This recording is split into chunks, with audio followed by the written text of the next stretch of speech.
आखिर खेसारी लाल यादव के bank two bank Holi गीत आ रहा बा, लेकिन पावर स्टार पवन सिंह आखिर काहे पीछे बढ़े।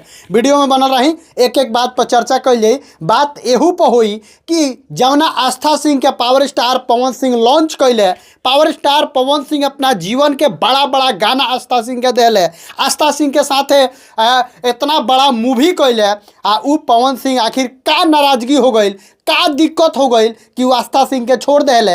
आज आस्था सिंह खेसारी लाल यादव के संगे होली गीत कर रहा बाड़ी। हम बता दें कि पावर स्टार पवन सिंह के मतलब लॉन्च कैल पवन सिंह के ही लियावल आस्था सिंह के। और वह सबके पता हुई कि आस्था सिंह सबसे पहले पावर स्टार पवन सिंह के गाना से अली। पावर स्टार पवन सिंह जौन बा कि उनको रील देख रहे, आ रील के माध्यम से अपना गाना के में काम दिले, उसके बाद फिल्म दिले।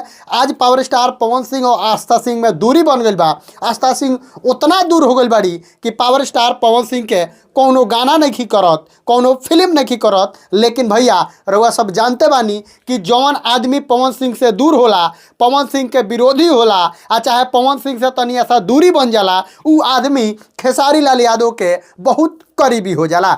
उहे हाल जौन बा कि आस्था सिंह के साथे भी भइल बा। आस्था सिंह भी खेसारी लाल यादव के इतना करीब हो गई बड़ी कि खेसारी लाल यादव आस्था सिंह के संगे जितना अच्छा होली गीत बा उ सब कर रहा बाड़े।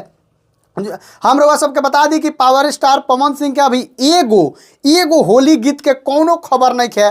कब होली गीत आई कि ना आई, का होई कुछ ना होई। अभी गाड़ी किने में भैया मस्त बड़े, ताले खेसारी लाल यादव तीसरा होली गीत के पोस्टर रिलीज कर दिले।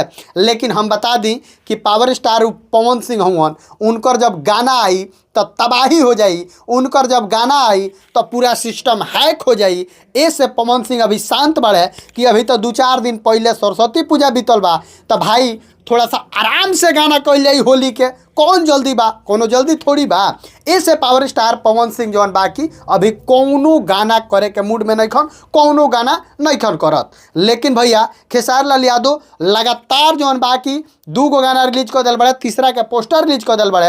अब उहो चीज़ खेसारी लाल यादव जौन बाकी बहुत जल्दी लेके आवेला बड़न, जौन की आस्था सिंह के संगे होली होई। बाकी रहुआ का सोचता नहीं खेसारी लाल यादव के बारे में कमेंट करके जरूर बताएं। पावर स्टार पवन सिंह के कौना टाइप के होली गीत सुने के रहुआ सब चाहता नहीं कमेंट जरूर करें। बाकी वीडियो के खूब ज़्यादा शेयर करी, चैनल पर नया बनी तो सब्सक्राइब जरूर करी। मिलते हैं अगला वीडियो में, तब तक खातिर नमस्कार।